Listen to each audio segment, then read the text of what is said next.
Hi everyone, welcome to day 13. Today we're going to talk about taking baby steps to excel in summary writing. Now the reason why I say baby steps, it is a process.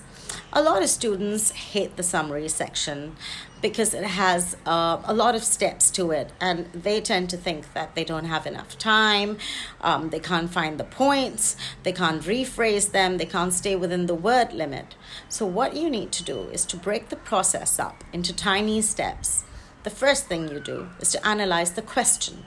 How many parts does the question have? Because that will determine how your content marks will be split. If it has 2 sections, you know you need 4 points for each.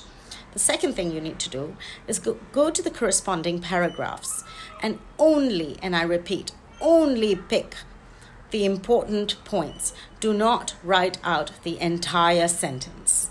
So for now, just do that. Analyze the parts of a question and list out the points.